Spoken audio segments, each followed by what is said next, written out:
सभी के लिए नमस्कार। तो इस वीडियो में देखते हैं कि अंडर रूट 2 एक अपरिमेय संख्या है, इसे सिद्ध करो। तो ये जो है आपके प्रश्नावली के पहले उदाहरण का क्वेश्चन है। चलिए इसको देखते हैं कि अंडर रूट 2 एक कैसी संख्या है, अपरिमेय संख्या।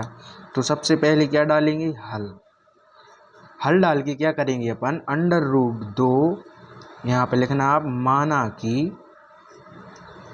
माना कि अंडर रूट 2 एक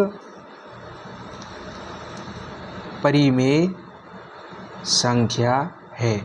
इसको अपरिमेय सिद्ध करना है तो हम इसको क्या मान लेते हैं, परिमेय संख्या मान लेते हैं।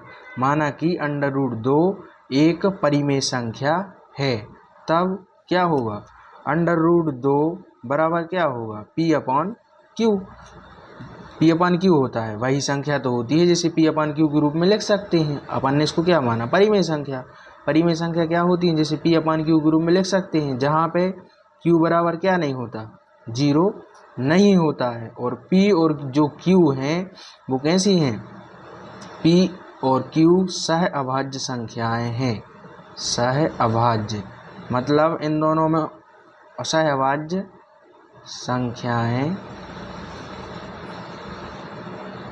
हैं। इनमें केवल एक, मतलब एक संख्या है, एक गुणनखंड क्या होगा, उभयनिष्ठ होगा, उभयनिष्ठ होगा। मतलब ये दो संख्याएं ऐसी हैं कि ये आपस में एक दूसरे से नहीं कटेंगी।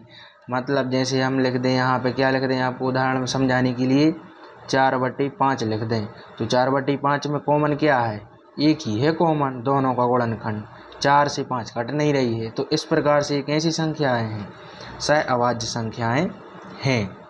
कैसी संख्याएं हैं, सह अभाज्य संख्याएं। तो अगर इसे कैसा लिख सकते हैं, अंडर रूट 2 को पी अपॉन क्यू के रूप में लिख सकते हैं।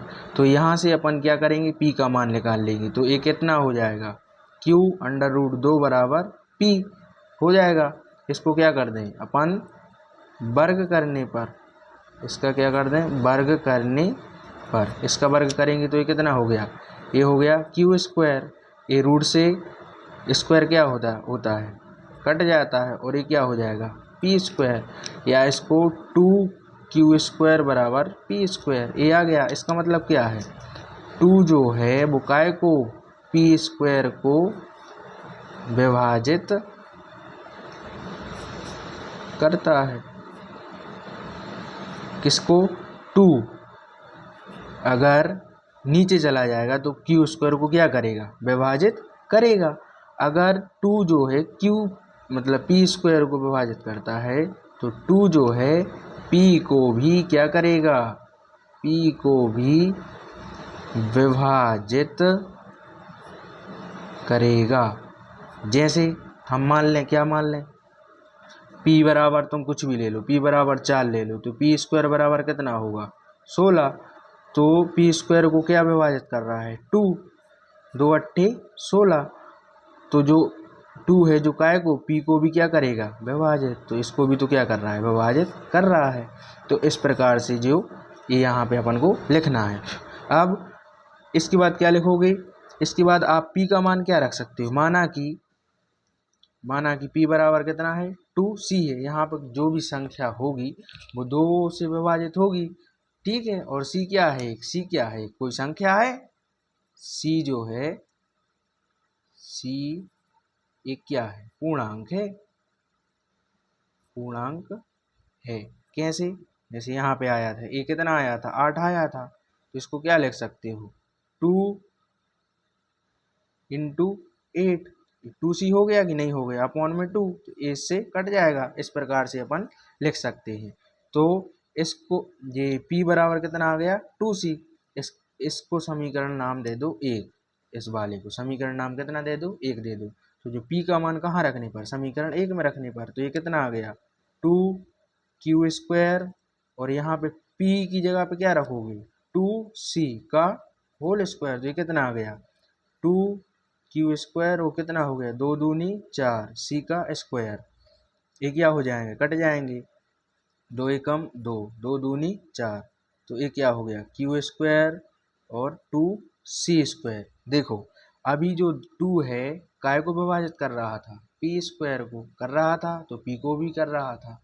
और यहाँ पे 2 जो है अब काय को विभाजित करेगा, क्यू स्क्वायर को, तो यहाँ पे लिख देना, क्या लिख दोगे, 2 जो है क्यू स्क्वायर को विभाजित करता है, इसलिए 2q को भी विभाजित करेगा। 2 काय को विभाजित करेगा, q को भी विभाजित करेगा। अब अपन ने क्या माना था, p और q कैसी संख्याएं हैं, सह अभाज्य संख्याएं हैं।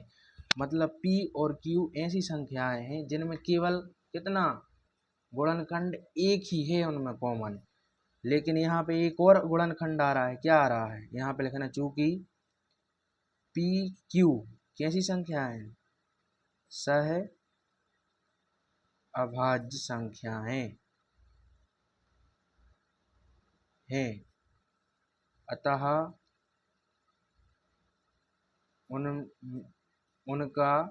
उनका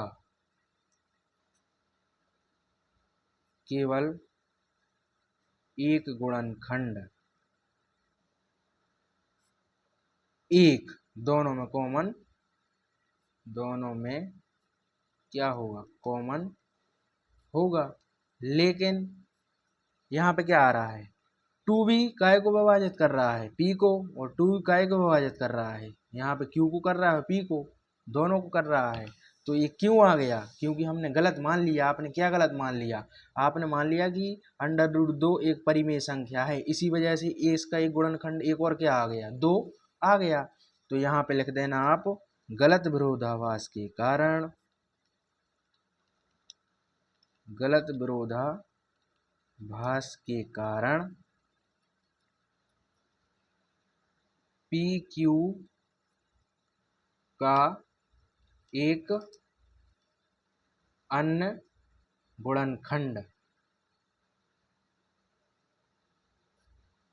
एक अन्य गुणनखंड 2 प्राप्त होता है, जो कैसा है, जो कि गलत है।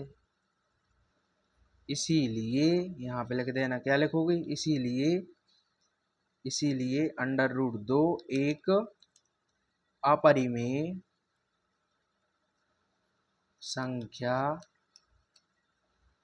होगी। ठीक है, क्या लिखना है, 2 प्राप्त होता है, जो कि क्या है, गलत है, इसलिए √2 एक अपरिमेय संख्या होगी। इस प्रकार से आप जो है इसको सिद्ध कर सकते हैं।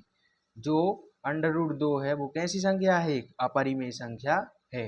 इस प्रकार से आप इसको एक बार और देख सकते हैं समझने के लिए, इसमें कुछ नहीं करना है। इसी प्रकार से आप √3, √5, √7 इनको भी सिद्ध कर सकते हैं। ठीक है, चलिए मिलते हैं नेक्स्ट वीडियो में।